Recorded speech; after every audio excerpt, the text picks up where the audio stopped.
Good evening. Esther chapter 1, the book of Esther. Esther falls right after Nehemiah in the Old Testament.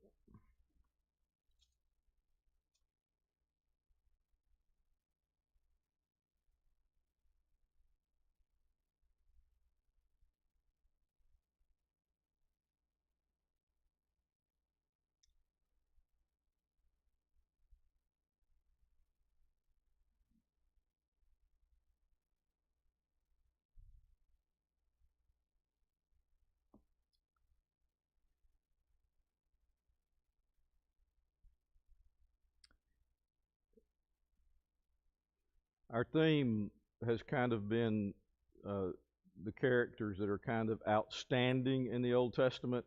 And I guess you really doesn't matter who you pick out of the Old Testament, they have something that makes them significant for the very reason they're in the Old Testament, in the Bible. So I guess it's really hard to pick someone who's not a significant player in Old Testament history. But I guess Esther stands out as one of those that was most significant when it comes to the history of the nation of Israel, because the nation of Israel was on the verge of being wiped out. They were a fingernail away from being totally destroyed. They were about to be annihilated.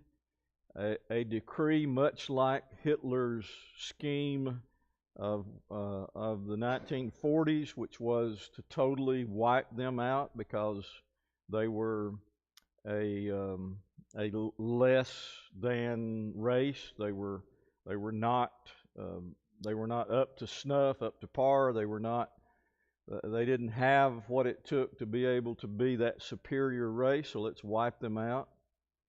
Well, in the book of Esther, you have a similar thing going on, which is the declaration to wipe them out, just totally annihilate the nation.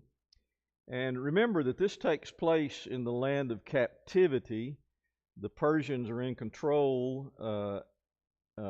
Xerxes of history is the king. And the book of Esther deals with those who are still in captivity in Babylon, the Persian Babylon. The book of Ezra and Nehemiah, we looked at Ezra and Nehemiah, and both of those men deal with the remnant who has returned to Jerusalem between Ezra and Nehemiah. And so, somewhere in the book of Ezra, somewhere in that uh, setting, somewhere in the middle of the book of Ezra, is where Esther's history lies. The happenings of the book of Esther are somewhere in the book of Ezra, in the middle of that book somewhere. Some of the scholars say between chapter 6 and 7, but it is true that Ezra deals with the same time period as Esther. Esther was born the daughter of Abiel, a Benjamite. Her Hebrew name is Hadassah, and some of you probably have kinfolks by this name. Anybody that you know named Hadassah? Myrtle? It's Myrtle. It means myrtle. So some of y'all probably have Myrtle as a kin. As a kin. I was looking at some of the history on my mother's side, and I've told you this before, but my mother had kinfolks, and all the girls were named beginning with L, and all the boys were named beginning with D. 4 girls, 4 boys, all L, all D. Uh, um, it's almost hilarious what they came up with, but I haven't figured out yet if Leela is Leela or Leeler, because remember we always add an R. My grandmother name on her gravestone is Annie, but I never knew her by any other thing except Anner. So there you go. So anyway, one of the girls' name was Leeler.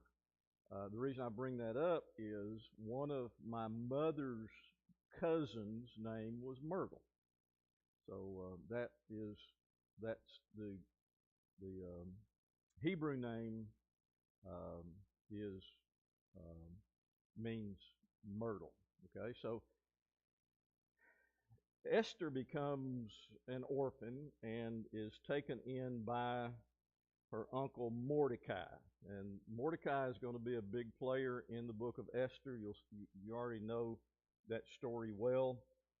And the book of Esther then deals with how Mordecai becomes like a father to Esther, and they have this relationship that's much like a father-daughter relationship, and it plays out that way in Scripture. And the love of Mordecai for Esther was indicative of the love that a father would have for his daughter. And in some ways, it seems much more devoted than many would have been in the Old Testament times. But Mordecai is devoted, and he has taken on this role as being her advisor, the one to watch over her, the one to care for her.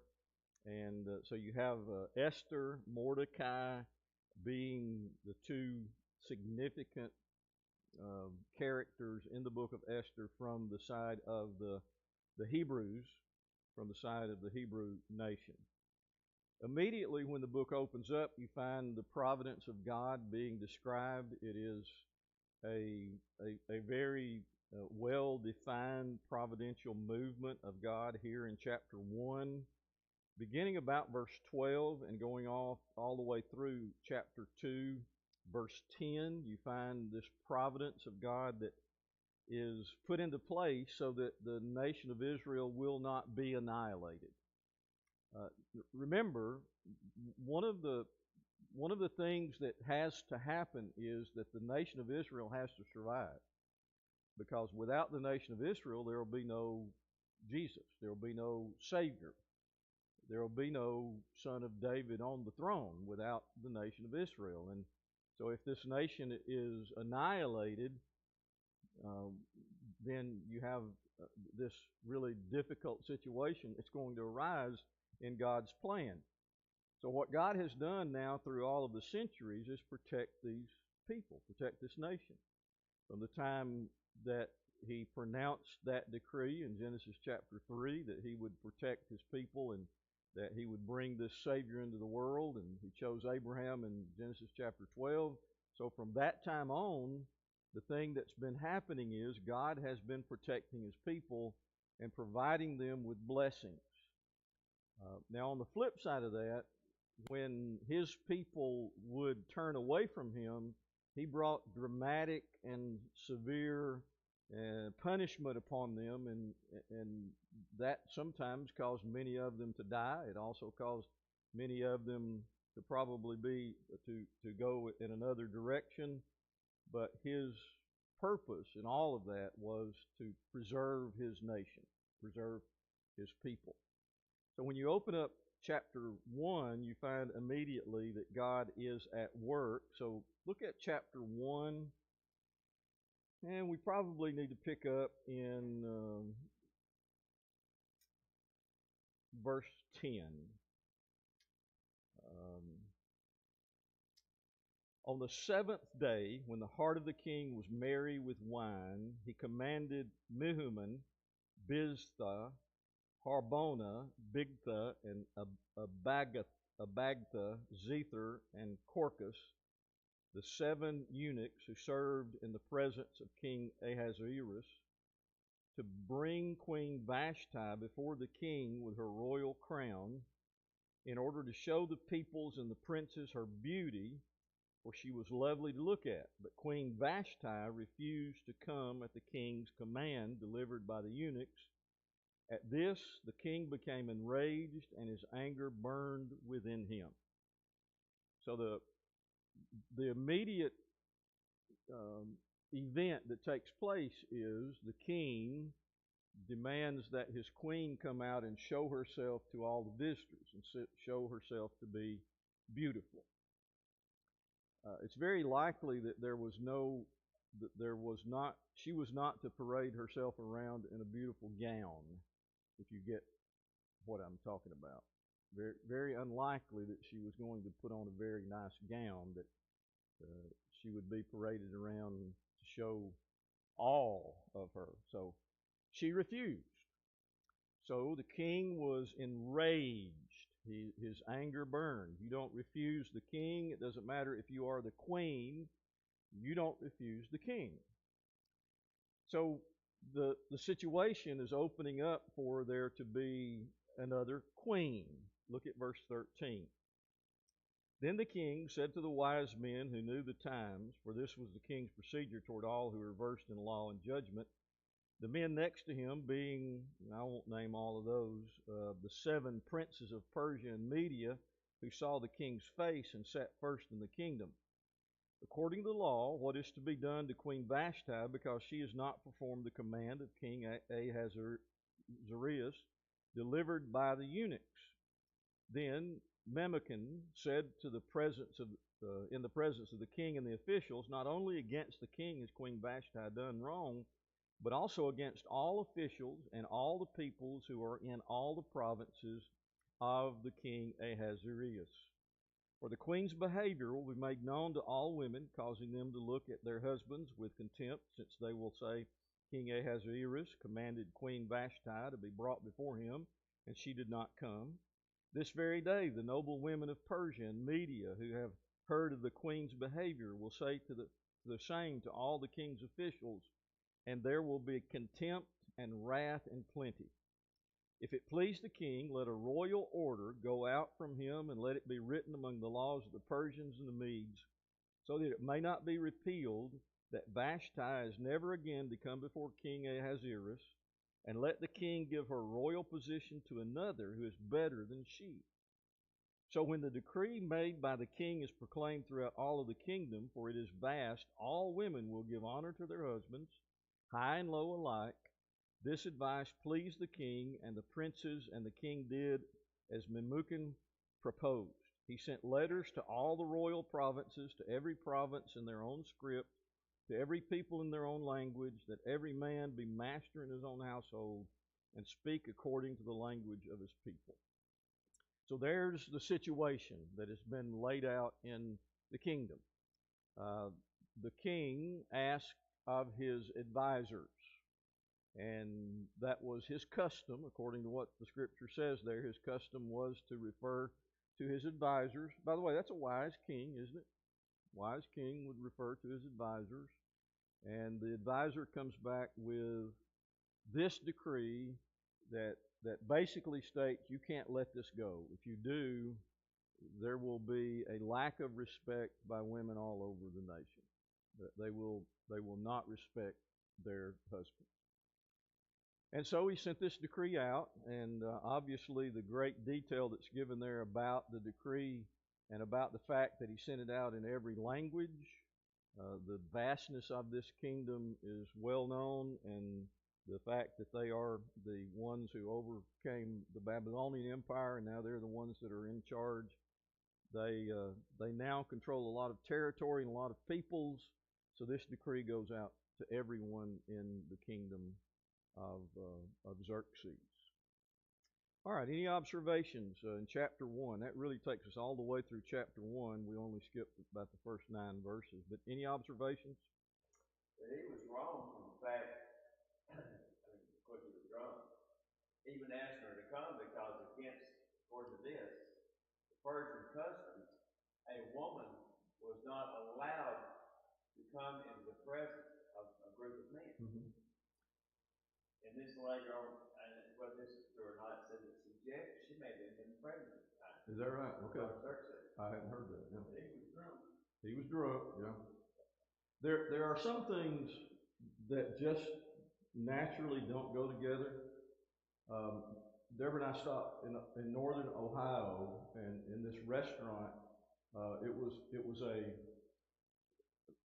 tell you what kind of restaurant it was. There was a Corvette hanging right over the top of us as we dined. Yeah, classy place.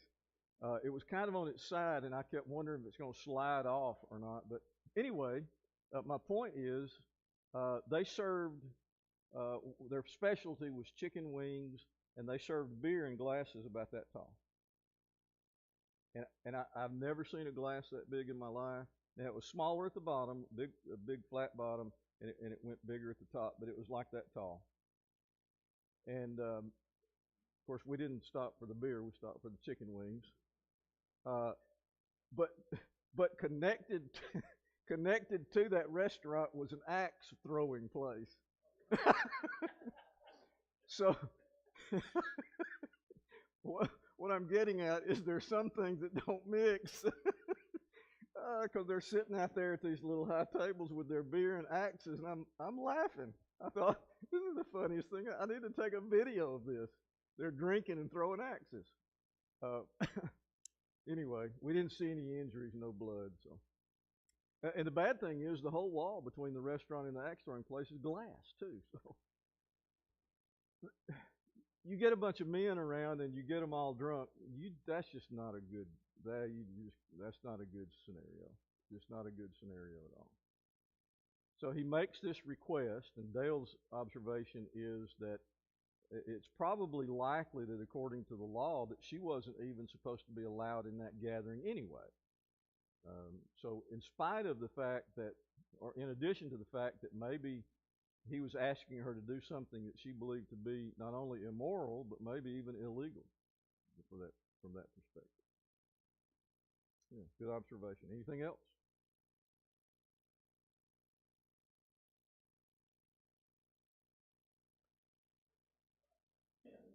Yeah, that was my overall point as we begin this. We see God's providence at work, though there's never anything said about that in the book. It doesn't say that God did this. It seems pretty clear that what's happening here is God is setting the stage for Esther to come onto the scene.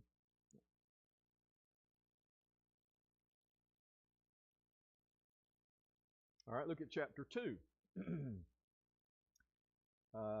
After these things, when the anger of King Ahasuerus had abated, he remembered Vashti and what she had done and what had been decreed against her. Then the king's young men who attended him said, "Let beautiful young virgins be sought out for the king, and let the king appoint officers in all the provinces of the kingdom to gather all the beautiful young virgins to the harem in Susa, the capital, under custody of Hegai, the king's eunuch, who's in charge of the women.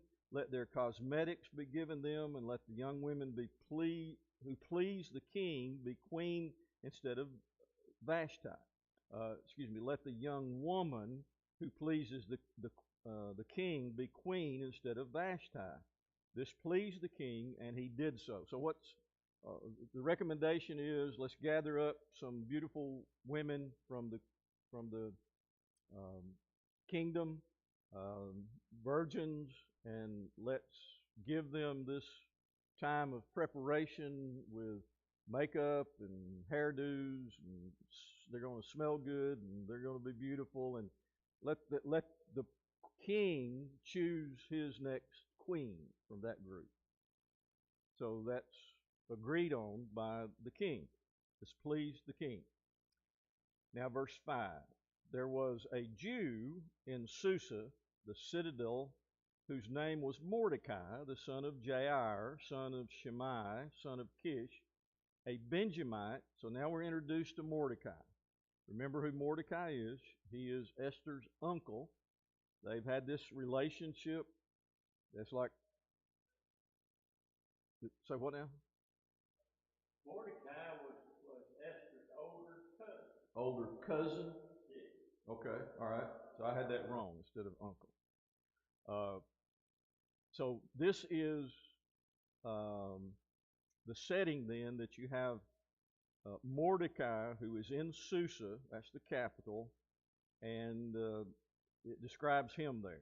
He's among those captives who were carried away with Jeconiah, king of Judah, whom Nebuchadnezzar, king of Babylon, had carried away. He was bringing up Hadassah, that is Esther, the daughter of his uncle. Yeah, that's it. That's where I got the uncle part, I guess. For she had neither father nor mother. The young woman had a beautiful figure and was lovely to look at, and when her father and her mother died, Mordecai took her as his own daughter. So when the king's order and his edict were proclaimed, and when many young women were gathered in Susa, the citadel, in custody of Hegai, Esther also was taken into the king's palace and put in custody of Hegai, who had charge of the women. And the young woman pleased him and won his favor, and he quickly provided her with her cosmetics and her portion of food, with 7 chosen young women from the king's palace, and advanced her and her young women to the best place in the harem. Esther had not made known her people or kindred, for Mordecai had commanded her not to make it known. And every day Mordecai walked in front of the court of the harem to learn how Esther was and what was happening to her. Okay, so there's some significant facts that are revealed here. What does it tell us about Esther herself? What does it tell us about Esther here in this passage I just read? She was beautiful. She was a beautiful woman. Evidently, she had something about her that was more than beauty, because she gained the favor of the eunuch immediately. So there must have been something special about her personality, how she carried herself, the way she acted, something special about that. Beauty makes you think of Joseph and Pharaoh. It does, doesn't it? Yeah. Dale says it reminds you of Joseph and Pharaoh's situation. Okay, so she gains the favor of this eunuch that's in charge of the situation.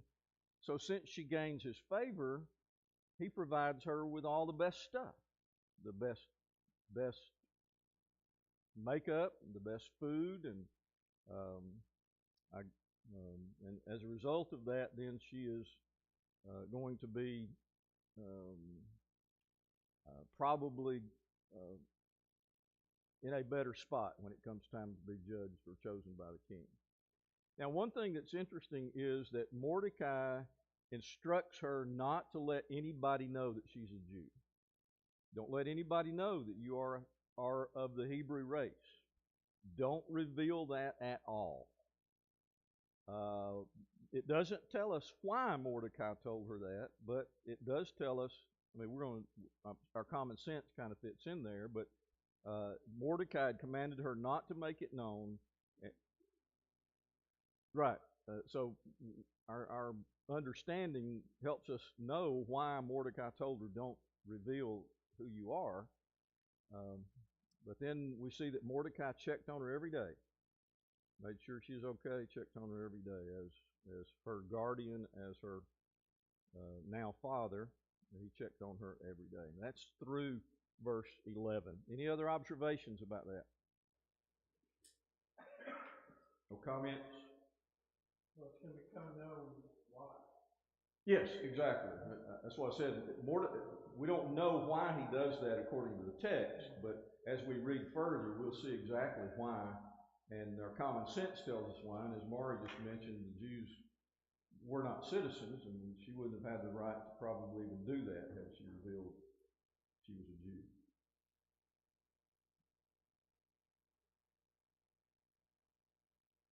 All right, let's see.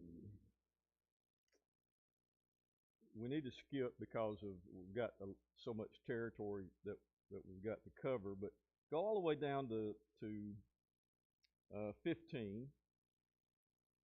When the turn came for Esther, the daughter of Abiel, the uncle of Mordecai, who had taken her as his own daughter, to go into the king, she asked for nothing except that Hegai, the king's eunuch, who had charge of the women, advised. Now Esther was winning favor in the eyes of all who saw her. And when Esther was taken to King Ahasuerus into his royal palace in the 10th month, which is the month of Tebeth, in the 7th year of his reign, the king loved Esther more than all the women, and she won grace and favor in his sight more than all the virgins, so that he set the royal crown on her head and made her queen instead of Vashti. Then the king gave a great feast for all his officials and servants. It was Esther's feast. He also granted a remission of taxes to the provinces and gave gifts with royal generosity. Again, I've kind of titled this first section of our discussion, God's Providence, because look at what has happened. Chapter 1, you develop this story, and now look what just happened. in the middle of chapter 2, Esther becomes queen of Persia. That seems like an impossible task, doesn't it?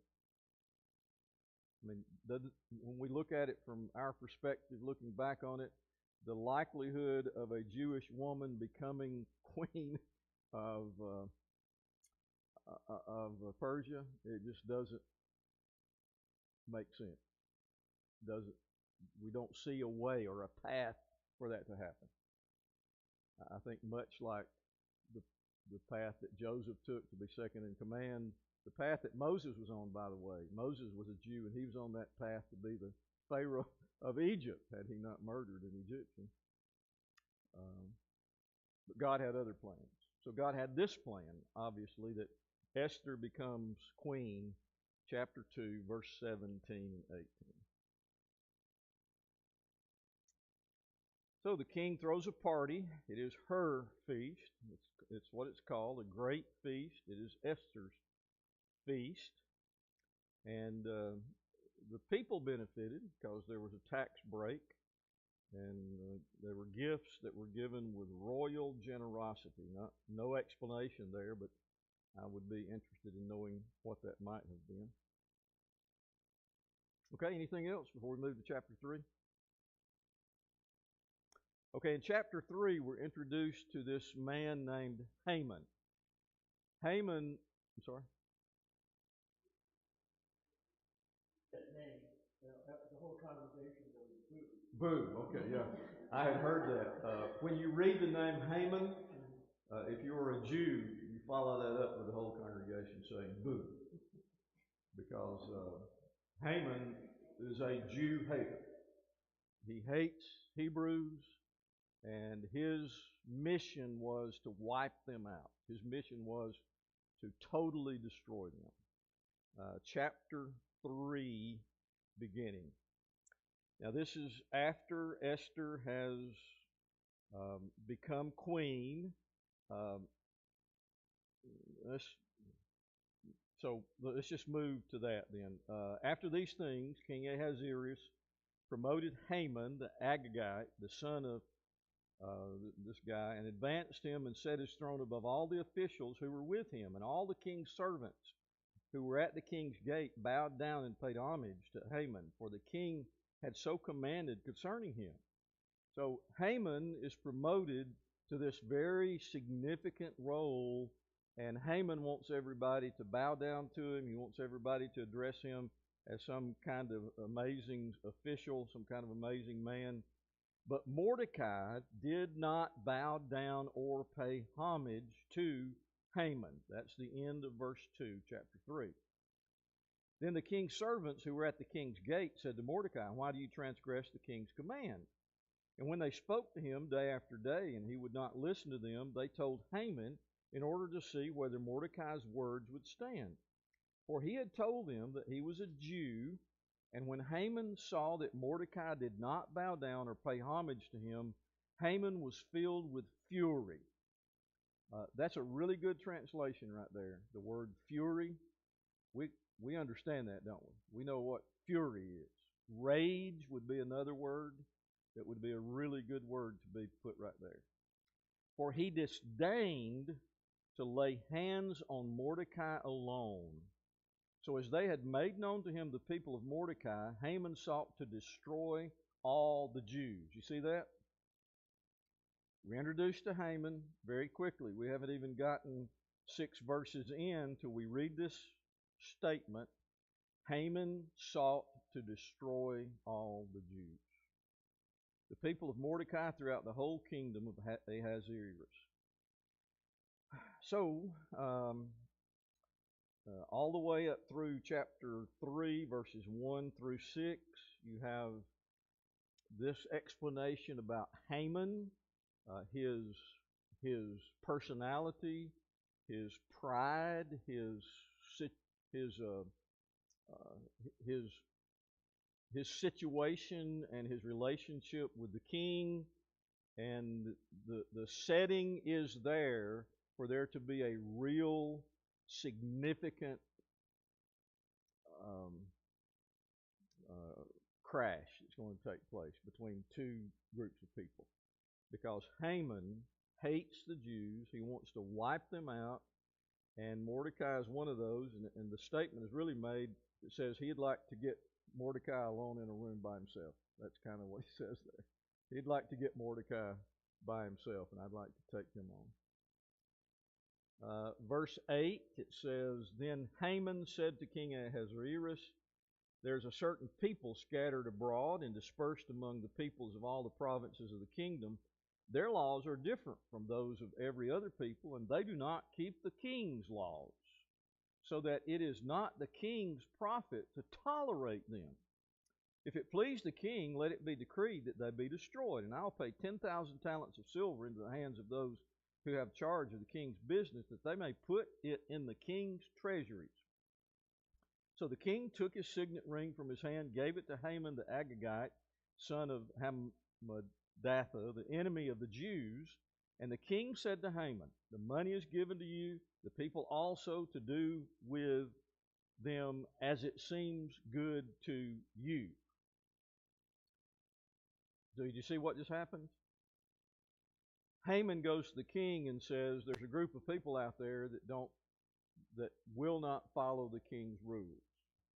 They follow different rules. They won't subjugate. They will not bow down. They won't follow the laws of this land. And my recommendation is that they all be wiped out. Let's just wipe them out. A little money, a little effort, we can wipe them all out.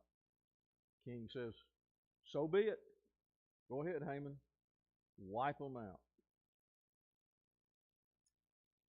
So you have the record here of Haman's being shunned, and from his perspective, being disrespected by Mordecai for not bowing down to him and showing him great honor and respect, and as a result of that, there's the statement that he hated all the Jews and he wanted to destroy all the Jews, and so he makes this pact with the king. The king okays it. It is a decree from the king that the Jews be annihilated. Note verse 13. Letters were sent by couriers to all the king's provinces with instruction to destroy, to kill, and to annihilate all Jews, young and old, women and children, in one day, the 13th day of the 12th month, which is the month of Adar, and to plunder their goods. That's just one verse. It's pretty clear, isn't it? On the 13th day of the month, kill them all. Every single Jew, kill them.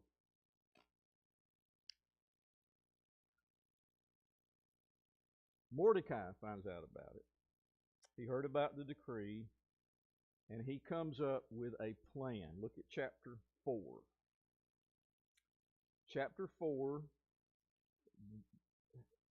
Okay, let me ask you right before we get into Mordecai's plan. Do you see any other way of this plan of Haman being thwarted than what Mordecai does? Is there another path to solving this problem? I mean, the Jews are helpless. There is no army. There is no way to defend themselves. They are outmanned, outgunned, and the only thing that could possibly happen is when they hear about that decree is if they hit the road and run as far and as fast as they can. Now, I'm sure that won't even save them because they couldn't get out of the kingdom, could they? So really, this is the only possible plan, at least from my perspective when I look at what's taking place here. There is really no other plan, and that is Mordecai goes to Esther. This is chapter 4. Look at verse 5 beginning. We'll back up to verse 4. When Esther's young women and her eunuchs came and told her, the queen was deeply distressed. She sent garments to clothe Mordecai so that he might take off his sackcloth. This is talking about he cried out and loud and bitter cry and ashes and all of that in the midst of the city. he is mourning. When she hears about it, she responds. Verse 5. Then Esther called for Hathach, one of the king's eunuchs who had been appointed to attend her, and ordered him to go to Mordecai to learn what it was and why it was. Hathach went out to Mordecai in the open square of the city in front of the king's gate, and Mordecai told him all that had happened to him and the exact sum of money that Haman had promised to pay into the king's treasuries for the destruction of the Jews. Mordecai gave him a copy of the written decree issued in Susa for their destruction, that he might show it to Esther and explain it to her and command her to go to the king to beg his favor and plead with him on behalf of her people.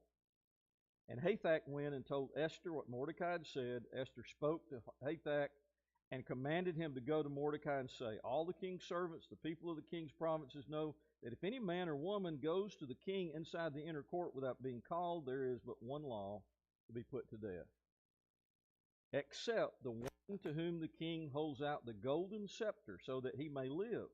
But as for me, I have not been called to come in to the king in these 30 days. Okay, so Mordecai's mourning. Esther hears about it. She sends out her attendant, and the attendant finds out that the reason Mordecai is mourning is because of this decree. He gives him a copy of the decree, takes it back to Esther, and tells Esther, he says, tell Esther she has to go before the king. What's Esther's response? Yeah. I want you to know that unless I've been called before the king, he has the right to put me to death if I approach him. And I haven't been called to the king in these 30 days. So it's not like it's a daily thing or every other day thing that I'm called into the king's presence. So it's not like when he calls me in tomorrow, I can just say, hey king, can I talk to you about something? No, she expresses the truth of the time and of the law, and that is, if she goes before the king without being summoned, he can put her to death. That's the law. So I guess that's the end, right? It's not the end, thankfully. It's not the end, because what happens next, let's see, verse 12. They told Mordecai what Esther had said. Mordecai told them to reply to Esther, do not think for yourself that in the king's palace you will escape any more than all the other Jews.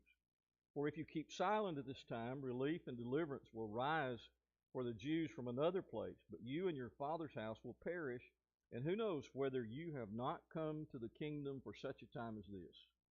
Then Esther told them to reply to Mordecai, go, gather all the Jews to be found in Susa, hold a fast on my behalf, and do not eat or drink for 3 days, night or day. I and my young women will also fast as you do. Then I will go to the king, though it is against the law, and if I perish, I perish.